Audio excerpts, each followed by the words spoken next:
Hello friends, welcome back to our channel. दोस्तों, GK जे Brahmastra batch में हम लोग अर्थव्यवस्था कवर कर रहे हैं। इसमें आज हम लोग देखेंगे बेरोजगारी, अनएम्प्लॉयमेंट। फिगर के माध्यम से समझने की कोशिश करते हैं। पहला जो फिगर है ये है जनसंख्या का फिगर, फिर यहाँ पर है बच्चे और बूढ़े, और ये जो है ये जो सर्किल है, इस सर्किल है 15 से 64 वर्ष की आयु, वर्किंग पॉपुलेशन, कार्य करने की योग्यता रखते हैं 15 से 64 वर्ष की आयु। और इसके अंदर जो है ये है कार्य करने की इच्छा नहीं रखते हैं। जैसे प्रतियोगी परीक्षा की जो तैयारी करते हैं ये अपने आप से, अपनी मर्जी से बेरोजगार है, ऐच्छिक बेरोजगार है, मजदूरी इनको सही नहीं मिलती है। मतलब अब प्रतियोगी परीक्षा की तैयारी कर रहे हैं तो कोई नौकरी तो करते नहीं है, तो ये अपनी मर्जी से बेरोजगार है इसमें जो है। फिर ये है सर्किल, इसके सर्किल मतलब ये वाला जो सर्किल है इसमें है लेबर फोर्स, श्रम बल, और मतलब ये सब कार्य करते हैं। और ये जो ब्लैक कलर का है, कार्य करने की इच्छा तो है लेकिन इनके पास रोजगार नहीं है। इसी को कहा जाता है खुली बेरोजगारी, अनैच्छिक बेरोजगारी। श्रम बल, इतने सारे श्रम बल हैं लेकिन इतना जो ये है कार्य करने की इच्छा, ये तो सबकी कार्य करने की इच्छा है, लेकिन ये जो इतना पार्ट है कार्य करने की इच्छा है लेकिन इनके पास रोजगार नहीं है। इनको कहा जाता है खुली बेरोजगारी। अब इसी को देखिए, यहाँ पर समझिए, कार्यशील जनसंख्या, वर्किंग पॉपुलेशन, 15 से 64 वर्ष आयु वर्ग के वे लोग जो कार्य करने में सक्षम हैं उनको कहा जाता है कार्यशील जनसंख्या। श्रम बल, लेबर फोर्स, इसका मतलब होता है कि कार्यशील जनसंख्या में से ऐच्छिक बेरोजगारी को घटा दिया जाए तो श्रम बल आ जाएगा। कार्य करने वाले जो इच्छुक हैं उनमें से ऐच्छिक बेरोजगार, मतलब जो अपने मर्जी से बेरोजगार है, उनको घटा दिया जाए तो वो श्रम बल आ जाएगा। नेक्स्ट है आपका अनैच्छिक बेरोजगार। श्रम बल का वह हिस्सा जो कार्य करने की इच्छा तो रखता है लेकिन उसे कोई कार्य नहीं मिल रहा है, तो ये है अनैच्छिक बेरोजगार। इसको खुली बेरोजगार कहा जाता है। कार्य करने की इच्छा है पर इसको उनको रोजगार नहीं मिलता है तो ये कहलाता है खुला बेरोजगार। फ्रेंड, जिसको भी इसका PDF चाहिए आप लोग टेलीग्राम पर सर्च कर सकते हैं @justdoityar। नेक्स्ट है आपका बेरोजगारी के प्रकार। घर्षण बेरोजगारी, कोई एप्पल कंपनी में जॉब कर रहा है, अब वह जॉब गूगल कंपनी में करना चाहता है, तो यहाँ से वहाँ जाने में तो कुछ टाइम तो लगेगा ही। अब एक जगह से दूसरी जगह जॉब करने के बीच में जो समय की बर्बादी होती है वो कहलाती है घर्षण बेरोजगारी। एक जॉब को छोड़ने के बाद दूसरी जॉब को पकड़ने के मध्य के समय जो बेरोजगारी होती है वो कहलाती है घर्षण बेरोजगारी। नेक्स्ट है आपका चक्रीय बेरोजगारी। बाजार में तेजी और मंदी के चक्रीय प्रभाव से जो उत्पन्न बेरोजगारी होती है वो कहलाती है चक्रीय बेरोजगारी। नेक्स्ट है आपका शिक्षित बेरोजगारी। किसी के पास डिग्री है इंजीनियर की और वह नौकरी करता है 20,000 रुपये की, हाँ पार्ट टाइम जॉब कर रहा है और वह लायक है 1 लाख रुपए की नौकरी के, तो ये क्या कहलाएगा? शिक्षित बेरोजगार। मतलब योग्यता के अनुसार कार्य नहीं करना, यह कहलाता है शिक्षित बेरोजगार। नेक्स्ट है आपका मौसमी बेरोजगार। मौसम के अनुसार बेरोजगार, जैसे गन्ना, पयूष मशीन, मूंगफली, पटाखे, रंग, ये जब सीजन होता है तभी यह खूब रहता है कमाई, उसके बाद बेरोजगार। दीपावली है तो पटाखे खूब बिक रहे हैं, बाद में पटाखे नहीं बिकते हैं, तो ये सब मौसमी बेरोजगारी कहलाते हैं। नेक्स्ट है आपका छिपी प्रच्छन्न बेरोजगारी, छिपे हुए बेरोजगार। अब ये देखिए, ये खेत है, यहाँ पर पापा और चाचा 2 लोग काम करते हैं तो 10,000 रुपये की गेहूँ बनती है। हाँ, उसके बाद जब इनका पापा का बेटा और चाचा का बेटा ये दोनों लोग काम करने लगे तो 2 ये और 2 ये बच्चे, तो हो गए टोटल 4 लोग। अब इसी खेत में काम कर रहे हैं और तब भी यहाँ पर 10,000 रुपये का ही गेहूँ उत्पादित हो रहा है, तो ये क्या है? छिपी बेरोजगार। पहले भी 2 लोग काम करते थे तभी 10,000 रुपये का गेहूँ उत्पादन होता था, अब 4 लोग काम कर रहे हैं, 2 लोग एक्स्ट्रा काम कर रहे हैं लेकिन तब भी 10,000 का गेहूँ उत्पादन हो रहा है, तो ये क्या कहलाता है? छिपी बेरोजगार है। उनको लगता है कि हम रोजगार कर रहे हैं लेकिन कोई फायदा नहीं है। सीमांत जो उत्पादकता है वो 0 है। कितना उत्पादन कितना हुआ? 0 उत्पादन हुआ क्योंकि कुछ एक्स्ट्रा नहीं हो रहा है।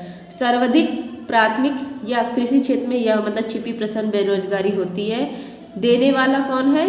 छिपी बेरोजगारी को देने वाला है रॉबिन्सन, 1936 में दिया था। नेक्स्ट है आपका संरचनात्मक बेरोजगारी। औद्योगिक क्षेत्र में जो बेरोजगारी होती है वो कहलाती है संरचनात्मक बेरोजगारी। स्किल लेबर की कमी के कारण यह होती है बेरोजगारी। भारत में सबसे ज़्यादा यही बेरोजगारी है। जैसे 100 इंजीनियर हैं और 100 में से 5 ही इंजीनियर ऐसे होंगे जो अपने घर की लाइट, बल्ब, पंखे सब ठीक करते होंगे। पढ़े तो सब लोग हैं, मतलब इंजीनियर्स, कि कैसे ठीक करना है, कैसे क्या करना है, लेकिन सब लोग वो यूज करते नहीं हैं घर पर। व्यावसायिक शिक्षा की कमी है। नेक्स्ट है आपका नोट स्टैंडर्ड ईयर। पहला है नोट, इसमें छठी पंचवर्षीय योजना 1980 से 85 तक थी। पूर्ण रोजगार की स्थिति इसमें मतलब बताई गई थी। एक दिन में 8 घंटे जो कार्य करता है वो बेरोजगार नहीं है, और एक साल में 273 दिन अगर रोजगार करता है तो वो बेरोजगार नहीं है, यह कहा गया था। नेक्स्ट है आपका भगवती समिति। भगवती समिति 1973 में आई थी। यह किससे संबंधित है? बेरोजगारी से संबंधित है। इसमें 3 तरीके बताए गए थे मापन के। पहला है समान स्थिति, यूजुअल स्टेटस, पूरे वर्ष रोजगार नहीं। शिक्षित लोग जो प्रतियोगी परीक्षा की तैयारी करते हैं वो सब समान स्थिति में आते हैं। नेक्स्ट है आपका चालू साप्ताहिक स्तर, करंट वीकली स्टेटस, इसको कहा जाता है CWS।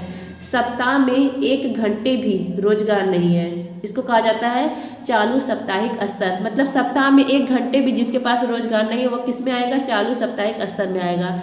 नेक्स्ट है आपका चालू दैनिक स्तर, वर्तमान में यही है।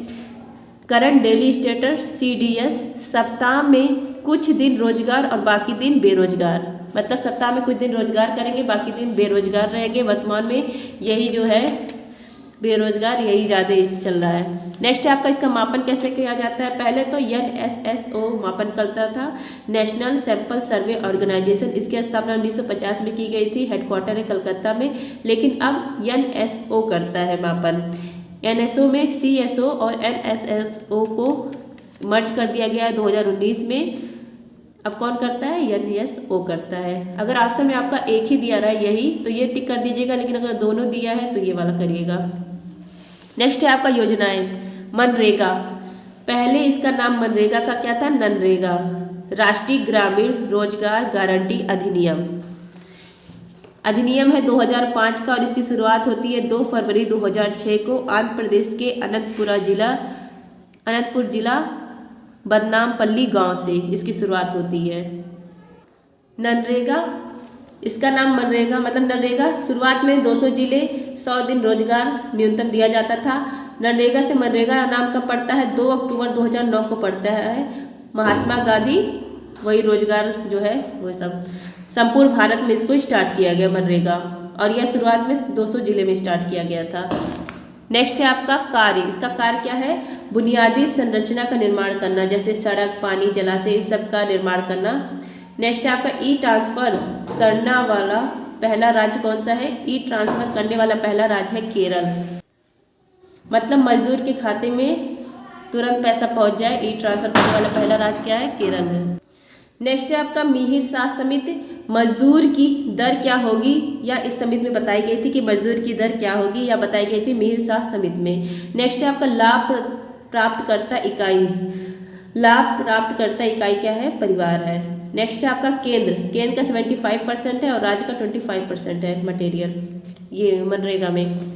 नेक्स्ट है आपका दूसरा है स्वर्ण जयंती ग्राम स्वराज योजना। इसकी शुरुआत होती है 1 अप्रैल 1999 में। नेक्स्ट है आपका NRLM राष्ट्रीय ग्रामीण आजीविका मिशन।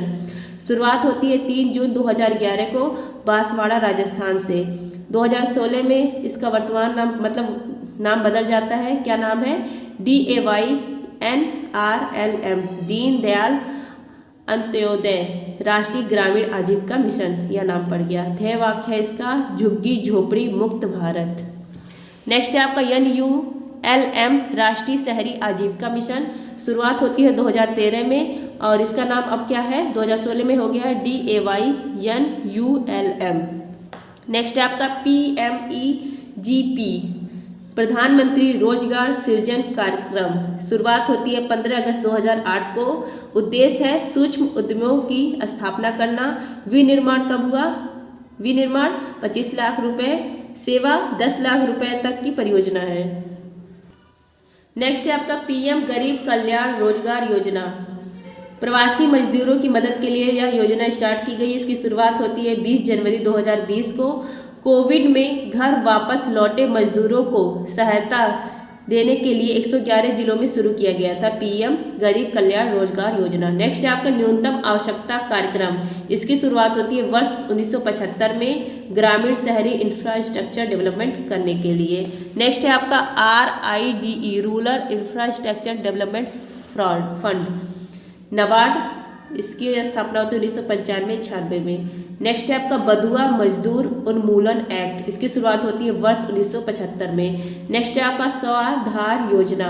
स्वाधार योजना कठिन परिस्थितियों में जीवन यापन करने वाली महिलाओं के लिए यह स्टार्ट किया जाता है। नेक्स्ट है आपका 9 अक्टूबर 2023 को मॉस्पी आवधिक श्रम बल सर्वेक्षण report periodic labour force survey report जारी किया जाता है। आंकड़े हैं 2022-23 के, छठे क्रम का है। पहले तो NSSO जारी करता है, अब कौन करता है? NSO करता है। श्रम बल भागीदार दर labour force participation rate LFPR यह रिपोर्ट जारी की गई थी। इसका मतलब होता है कि श्रम बल अपॉन कुल आबादी गुणे 100। जनांकी लाभांश भारत में 100 में से 57.9% है, रूरल एरिया में 60.8% और अर्बन में 50.4% है। पुरुष में है 78.5%, महिला में है 37%। वर्ष 2021-22 में यह था 32.8% और वर्तमान 2022-23 में महिला में कितना है परसेंट? 37% है जनांकी लाभांश। नेक्स्ट है आपका वर्कर पॉपुलेशन रेशियो WPR श्रमिक जनसंख्या अनुपात। यह होता है रोजगार व्यक्ति अपान कुल आबादी गुणे 100। कुल आबादी में कितने लोग रोजगार हैं, मतलब लेबर फोर्स में से अनएम्प्लॉयमेंट हटा दिया जाए तो आ जाएगा वर्किंग पॉपुलेशन रेशियो। 56% है, रूरल में 59.4% है, अर्बन में 47.7% है, मेल 76% है, फीमेल 35.9% है। नेक्स्ट है आपका अनएम्प्लॉयमेंट रेशियो बेरोजगारी दर। कुल जनसंख्या इसमें शामिल नहीं की जाती, इसमें बस लेबर फोर्स शामिल किया जाता है। यह होता है बेरोजगारी अपान श्रम बल गुणे 100। 3.2% है, इसमें शहरी है 5.4%, ग्रामीण है 2.4%, मेल है 3.3%, फीमेल है 2.9%। ये वर्तमान आंकड़ा है, सर के द्वारा बताया गया है। मुझे भी ज़्यादा समझ में नहीं आया तो सर ने जैसे लिखा है मैंने वैसे बस बता दिया है। अगर आप लोग को अच्छा लगा हो मतलब ये डाटा, तो please like share and subscribe.